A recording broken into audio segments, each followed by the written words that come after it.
bancada Vamos recicla a exfuncionarios del gobierno de Alejandro Yamatei y les da plazas en el Congreso. Hay exministros, exviceministros y exsecretarios ahora en el Legislativo.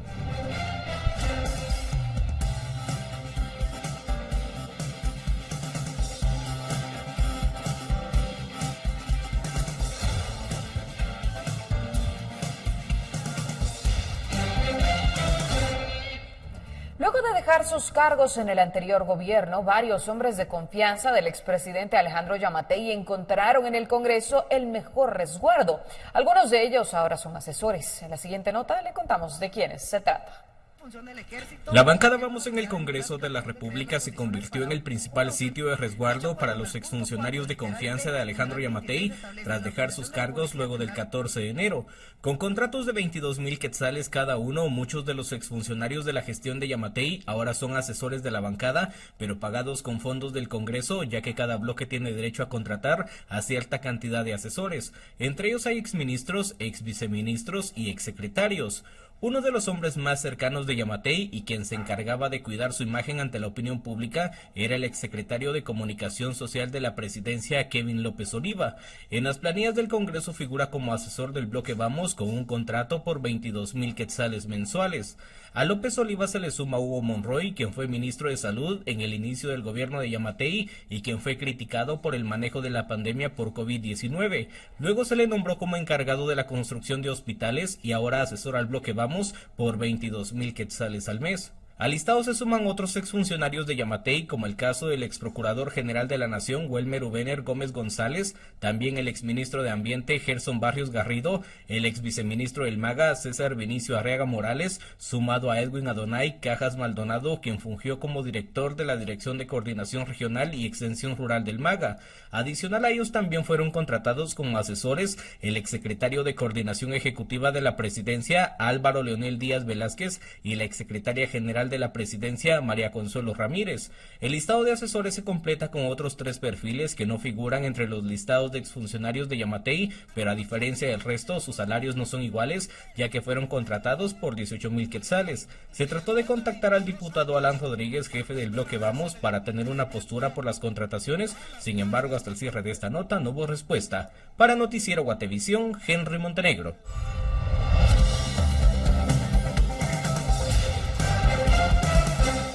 Muchísimas gracias por interactuar con nosotros todos los días a través de nuestro espacio de Guate Reporta. Eric Arturo Sosa se reportó de la zona 11 de la ciudad capital y nos envió información sobre la escasez de agua que enfrentan cada semana. Así la opinión de nuestro televidente. Son las 10 casi de la noche y estoy aquí viendo, estoy en un primer nivel. Desde las 6 de la tarde tengo abierto el chorro y esta es la hora que no me cae una sola gota de agua. Llevamos 2 días así. Aquí Carabanchel y Roosevelt le hagan algo, pero miren, no sé hasta qué hora vamos a esperar hoy para que caiga agua, ni una gota de agua. Nuestro televidente Eric nos envió el video que muestra el incendio que se registró el martes pasado en el barranco de las Guacamayas, en Misco, Guatemala. Las imágenes muestran una gruesa columna de humo negro que fue vista desde varios kilómetros de distancia. El reporte da cuenta que no se sabe si se trató de un incendio forestal o quema de neumáticos. El presidente Bernardo Arévalo se reunirá con los 21 alcaldes de Quiché. El encuentro se realizará en un restaurante de Santa Cruz del Quiché y estará acompañado del presidente de la ANAM, Sebastián Ciero. En primera instancia no se permitió el acceso a la prensa, pero luego se cambió de decisión y se autorizó el ingreso. A primera hora llegó a Nebaj Quiché, en donde se reunió con autoridades indígenas de ese municipio y posteriormente con las autoridades municipales de esa región del norte de Quiché.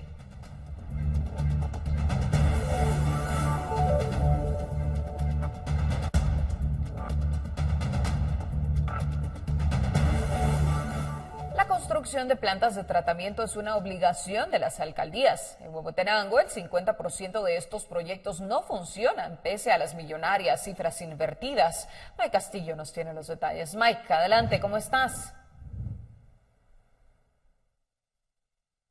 Rocío, audiencia de Guatevisión, muy buenas tardes. En efecto, han sido millones y millones de quetzales los que se invierten en la construcción de plantas de tratamiento y según lo dado a conocer por el delegado regional del Ministerio de Ambiente y Recursos Naturales, la mayor parte de las plantas ya edificadas no están en funcionamiento. Esto porque no se cumplen los requerimientos técnicos para que puedan ser incluidas dentro del proceso de tratamiento de aguas residuales. Esto es un tema que preocupa a algunos alcaldes y es que, según indican, las inversiones han dejado un desbalance financiero en las comunas y, a pesar de eso, los esfuerzos por atender el ambiente aún no dan fruto porque las plantas simplemente no funcionan.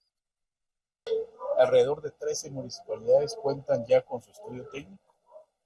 La única dificultad, digamos, que nosotros vemos en estos estudios técnicos es de que el reglamento dice que estos estudios tienen que actualizarse a cada 5 años.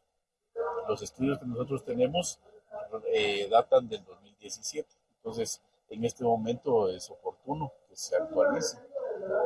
Y las restantes municipalidades, pues entendemos que algunas han comenzado con el proceso y otras pues nos han requerido el acompañamiento para poder ejecutarlo también.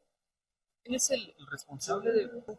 Necesita mucho recurso para poder construirla. Entonces es una preocupación de los alcaldes de que al finalizar el mayo de 2025 puedan haber sanciones para las municipalidades y que no se hayan hecho esos proyectos. Pues en el caso mío que estoy representando en el CONADUR, pues tendremos que hacer la petición en el mes de abril, que es el segundo CONADUR, ante el presidente de la República y los ministros para ver qué solución se le da, porque no es justo que se sancione a los alcaldes si no se tiene la capacitación necesaria, no se tienen los recursos, los lineamientos necesarios para la ejecución de esas plantas. Entonces, yo creo que tendrá que haber una solución o asignación de más presupuesto específicamente para esos trabajos.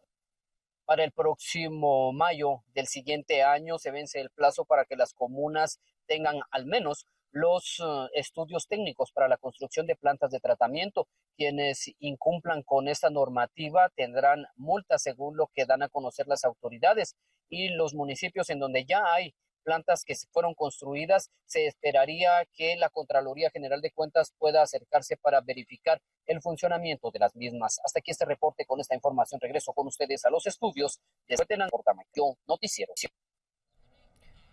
Y continuamos con más información departamental. Familiares de pacientes que son atendidos en el Hospital Nacional de Escuintla esperan mejoras en la atención y también en el edificio con la nueva administración. El cambio de director se dio ayer por la tarde, asumiendo el cargo de doctor Roberto Calvo. Nos trasladamos con Carlos Paredes, quien nos tiene el reporte. Carlos, cuéntanos. Saludos a los estudios, buena tarde a la audiencia de Guatevisión. En efecto, acá en el Hospital Nacional de Escuintla, el día de ayer el Ministerio de Salud destituyó a quien fungía como director de este nosocomio, siendo el doctor Eber Huachín, quien fue nombrado como director durante el gobierno del doctor Alejandro Yamatei. Y en su reemplazo ha sido nombrado el doctor Roberto Calvo, quien ya fue director de este hospital durante 13 años y fue precisamente el doctor Eber Huachín quien lo sustituyó. Y en este primer día de trabajo, el doctor Roberto Calvo nos informa en relación a las acciones a tomar, esto ante las anomalías encontradas en este centro asistencial. El hospital pues tiene bastantes deficiencias y hoy temprano hice un recorrido, ya tengo prioridades ya para tratar de quitar esa mala imagen que tiene el hospital y que la población sea bien atendida como se lo merece. Indicar que el presupuesto anual de este centro asistencial es de más de 100 millones de quetzales. Algo que resalta el actual director es que se estarán priorizando las remodelaciones necesarias que necesita este edificio. Le di prioridad, por ejemplo, esta lavandería, que vamos a agilizar el proceso para unas lavadoras. Prioridad también la emergencia, que es la entrada, tiene un mal olor, le falta que pintarla, entonces todo eso se le va a dar auge, porque me preocupa, porque viene la Semana Santa por los accidentes, entonces puede haber un colectivo para atenderlos mejor. Y es que el cambio de director ha sido aplaudido también por esos escuintlecos, quienes informan en relación cómo era la atención con la anterior administración. Pues con este anterior director no había medicina, pues. De hecho, el hospital está cuarto de medicina, ¿no? Resaltar que el presupuesto anual que maneja este centro asistencial es de más de 100 millones de quetzales y ante el nuevo cambio de dirección lo que esperan los escuintelecos es que se mejore la atención en este hospital. Desde Escuintla para Noticiero Guatevisión, Carlos Paredes.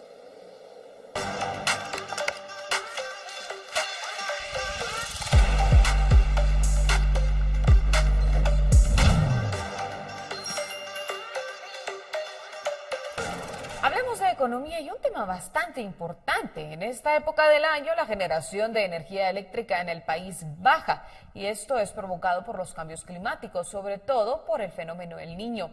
¿Qué se puede hacer para evitar el desabastecimiento de energía? Paula Osaeta nos da los detalles. Paula, ¿cuáles son algunas de las recomendaciones?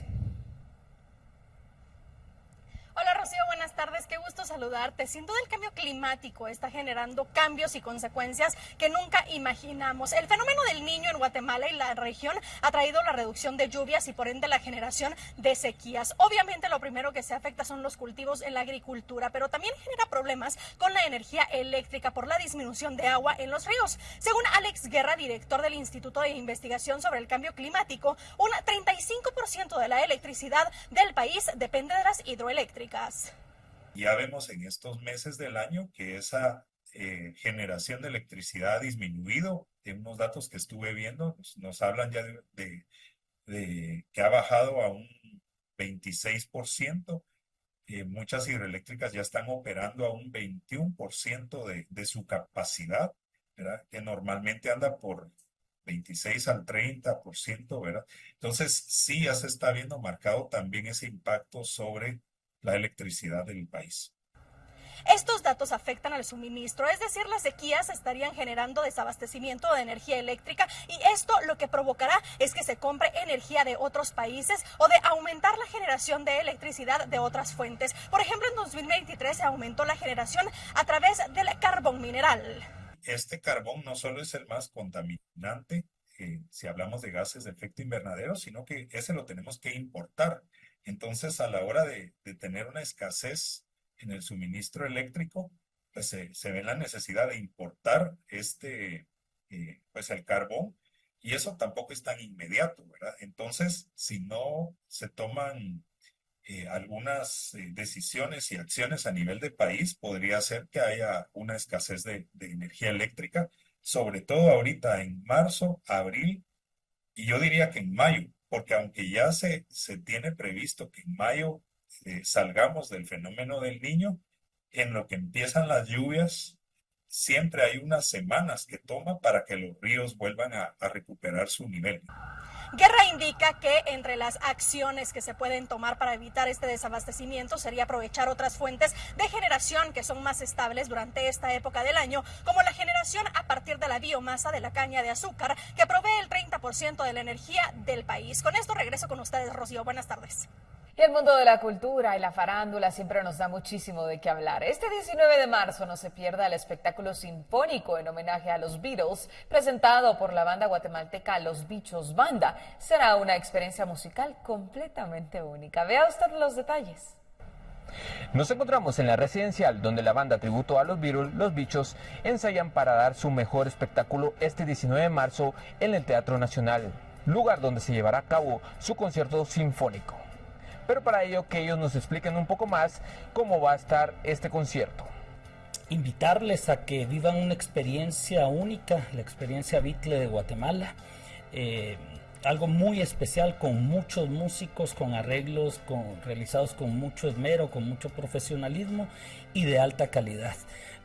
Ante los sinfónicos que han precedido, que han sido también con llenos totales en el Teatro Nacional, este nuevo pinta para cosas nuevas, precisamente para innovar con otras canciones, otros arreglos y creo que van a llevarse una experiencia muy, muy gratificante a todos los fans de los Beatles en Guatemala. Se espera que a la presentación asistan alrededor de 1,800 personas. Contarán con un repertorio de 28 éxitos de la discografía de la exitosa banda británica. Que hace 11 años nos propusieron por primera vez a Los Bichos hacer un evento sinfónico y fue la verdad un momento épico, cúspide para la banda porque somos todos músicos empíricos y estar rodeados de músicos académicos de años de estudio fue un honor para nosotros. Y al público le encantó la fusión y desde entonces lo hemos hecho más de 8 veces, creo que esta es la 8ª.